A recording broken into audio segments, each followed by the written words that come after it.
Join us on the program, Research Director at the Independence Institute, Mr. Dave Kopel. Dave, thank you, sir, for your time. Thank you for having me. You bet. All right, I'm looking here at a story. Senate President John Morse plans to introduce a bill today, I guess. It's in. It's in now. It has been introduced. All right, holding manufacturers and sellers of guns he doesn't like, the so-called assault weapons, liable for the violence that occurs with guns. He says he has found a way around the Protection of Lawful Commerce and Arms Act. Yes, and by the way, his bill also repeals Colorado's similar law, like the Protection of Lawful Commerce and Arms Act. So his bill would open up sellers of all firearms to being sued for various reasons.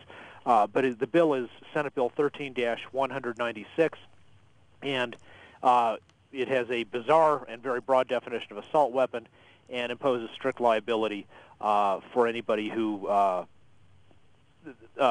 manufacturers and sellers. And his theory in which he gets around it is the Lawful Commerce and Arms Act says that in general, suits against gun makers and sellers are banned, but there's an exception for an action in which a manufacturer or seller of a qualified product, the gun, knowingly violated a state or federal statute applicable to the sale or marketing of the product. And so his statute says that when you sell a assault weapon, you have to use the highest standard of care, which is undefined. But he says and then if you don't do that, then you can get sued. So that's the theory under which it. Yeah, I love it. He claims it complies. I mean, with the Protection of Lawful Commerce and Arms Act. He actually quotes. There's a quote here: "Establishing the highest degree of care will be up to the jury." Yeah. Well, that sounds like a law that's just written to make it easy to sue people. Well, yeah, that I is mean, the point. I realize usually they're not quite so open about it. Well, and of course the odd thing is he claims he's complying with the Protection of Lawful Commerce and Arms Act, but it says you were knowingly, for the federal statute, you have to be knowingly violating something. And here there's something. Well, how could you knowingly be violating it? Because you don't even know what the standard is till some jury decides. Well, that's an excellent point. I mean, as a matter of fact, Dave, that seems I'm trying to think of the counter argument here. I can't come up with one. I mean, that really does seem to defeat the purpose of this bill, doesn't it? The purpose of this, true purpose of this bill is to give the moderate Democrats in the state Senate something to vote against, so the rest of the extremely aggressive gun laws that Senate President Morse is pushing can get through. It's ultimately a throwaway, is my conjecture about what's going on here. I think this is a ruse then, a little bit of a rope-a-dope. Yeah. Uh-huh. Okay. Yeah, and you attract all the opposition to this. That means there's less opposition to other stuff, and it gives moderate Dems a chance to say, well, I voted against this bill, and this was the worst one, and they would be right about that. But then hopefully you can get their votes on other anti-gun bills. Where do you see this argument right now? I mean, I've seen some stories indicating Governor Hickenlooper is I mean, he said he had a couple of comments over the weekend about, I'm not really sure about this. And then I guess his office came out on Monday and said, no, he's still okay with the magazine ban.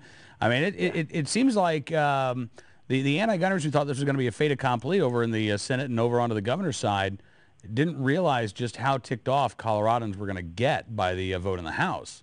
Well, and that's what we got to keep it going. And I think one of the important things to communicate to the state Senate and to the general public is how bad these bills are. There's one thing to say, if you ask people, are you for universal background checks?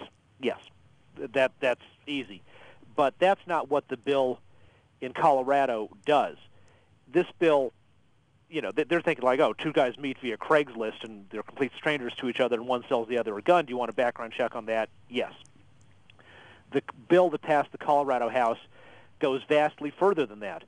It literally means if my wife wants to borrow my gun, I can't lend it to her. It means I can't teach the NRA gun safety classes because being an NRA certified instructor is to teach NRA gun safety, one of the things you do long before you ever go to a range is you have something in a classroom where the students learn how to handle guns, usually the instructor's personal guns, under the supervision of the instructor, and there's no ammunition by anybody, including the instructor, in that classroom. And you can use like dummy loads to practice how to put ammo into a magazine, how to put the magazine into the gun, all these kinds of things, how to press the trigger. Under the bill that passed the House, if I have students in a class that I'm trying to teach, I've got to go through a background check every time I hand a gun to a student, and then the student has to go to put me through a background check, costs $20 in each direction, every time the student hands the gun back to me. So it's to cripple gun safety training in the state, among many, many other abuses. Likewise, they have this emergency thing where supposedly you can give somebody a gun in emergency for protection against a criminal. Mm-hmm. Well, the only condition under which you can do that is the same standard at which you could shoot somebody. So if a woman says to her neighbor, there's a stalker who's been harassing me, and he says he's going to come over, sometime in the next few days, can I borrow your gun to protect myself and my kids?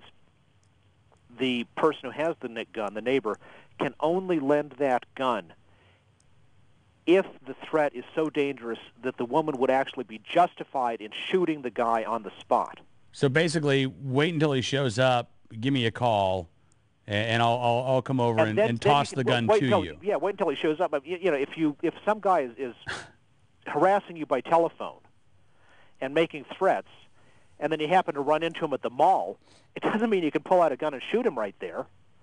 But that's the standard under the new universal background check law, is the victim can only borrow a gun from a friend when the threat is so imminent that she would be legally justified in using deadly force at that very second.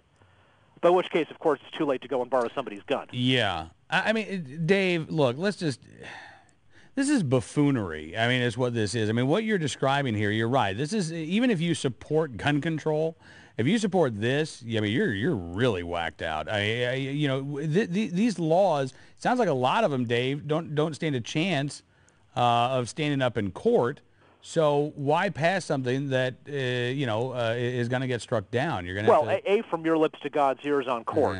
But B, we've seen that whenever you challenge the government in a court case, you're always going in as the underdog, no matter what. Mm-hmm. Look at the how Obama imposed gun registration on long gun sales in the southwest border states. That's pretty clearly illegal under federal law. And the D.C. Circuit, the trial courts have let him get away with it.